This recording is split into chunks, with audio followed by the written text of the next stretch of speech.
இன்றைக்கி ரவா லட்டு எப்படி செய்யுதுன்னு பார்ப்போம். ரொம்ப ஈஸியான முறையில் தான் இன்றைக்கி செய்ய போகிறோம். அடுப்பில் ஒரு சட்டி வச்சுட்டு அதில் 2 டேபிள் ஸ்பூன் அளவுக்கு நெய் ஊற்றிக்கிறேன்.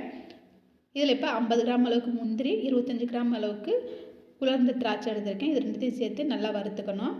திராட்சை இந்த மாதிரி நல்லா உப்பி வந்ததும் இப்போ இதில் 1/2 கிலோ அளவுக்கு ரவை சேர்த்து நல்லா வறுத்துக்கணும். அடுப்பை சிம்மில் வச்சு ரவையை வறுத்துக்கணும். அடுப்பை நல்லா சிம்மில் வச்சு வறுக்கணும். ரவையோட கலர் மாறிடக்கூடாது.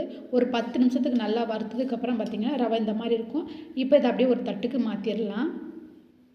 அடுத்ததாக சீனி பாகு கச்சுறதுக்கு அடுப்பில் கடாயை வச்சுட்டு 1/2 கிலோ அளவுக்கு ஜீனி சேர்த்துருக்கேன். 1/2 கிலோ ரவைக்கு 1/2 கிலோ ஜீனி சரியாக இருக்கும். ஜீனி சேர்த்துட்டு கையை வச்சு இந்த மாதிரி சமப்படுத்தி விட்டுட்டு இப்போ இது முங்குற அளவுக்கு தண்ணி ஊற்றிக்கணும். தண்ணி ஊற்றி தான் நம்ம அடுப்பை பற்ற வைக்கணும். ஜீனி நல்லா கரைஞ்சது இதில் 1/4 கிளாஸ் அளவுக்கு பால் ஊற்றி அதில் இருக்கிற அழுக்கு எல்லாத்தையும் எடுத்துடணும். இந்த மாதிரி கொதித்து வரவும் அழுக்கு தனியாக வந்துடும். நான் சேர்த்துருக்கிறது ரேஷன் கடை சீனி. அடுப்பை நல்லா மீடியமாக வச்சு நல்லா கொதிக்க விடணும். நமக்கு ஒரு கம்பி பதம் வர வரைக்கும் கொதிக்கணும். அப்பப்போ செக் பண்ணிக்கிட்டே இருக்கணும். ஒரு கம்பி பதம் வந்தது இப்போ நம்ம வறுத்து வச்சுருக்கிற ரவை இதில் சேர்த்துடணும். அடுப்பை சிம்மில் வச்சுக்கணும். சேர்த்துட்டு இந்த மாதிரி நல்லா கலந்து விடணும். இப்போ இதில் ஒரு 4-5 ஏலக்காயை இடித்து சேர்த்துக்கிறேன்.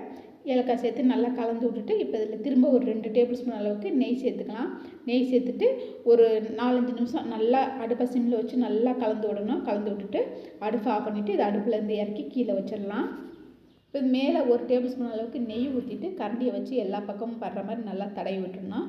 அப்போ தான் நமக்கு மேலே வந்து காஞ்சி போகாமல் இருக்கும். இப்போ ஒரு மூடி போட்டு மூடி வச்சிடலாம். ஒரு 10 நிமிஷம் அப்படியே இருக்கட்டும். 10 நிமிஷம் கழித்து கரண்டியை வச்சு இதை நல்லா இந்த மாதிரி எடுத்து ஒரு தட்டுக்கு மாற்றிடணும். மாற்றிட்டு கையில் கொஞ்சமாக நெய் தடவிட்டு இப்போ உருண்டை பிடிச்சிடலாம். நல்லா சூடாக இருக்கும்போதே உருண்டை பிடிக்கணும். அப்போ தான் நமக்கு பிடிக்க வரும். கையில் நெய் தடவிட்டு அப்படியே பிடிக்கிறதா இருந்தாலும் பிடிக்கலாம். அப்படி இல்லைன்னா காய்ச்சின பாலை கொஞ்சம் கொஞ்சமாக ஊற்றி கலந்து விட்டு உருண்டை பிடிக்கிறதுனாலும் பிடிக்கலாம். அவ்வளோதான். இப்போ சூப்பராக பார்த்திங்கன்னா ரவா லட்டு ரெடி ஆகிடுச்சு. நல்லா மெதுவாக இருக்குது. கண்டிப்பாக இந்த தீபாவளிக்கு நீங்களும் ட்ரை பண்ணி பார்த்துட்டு சொல்லுங்கள்.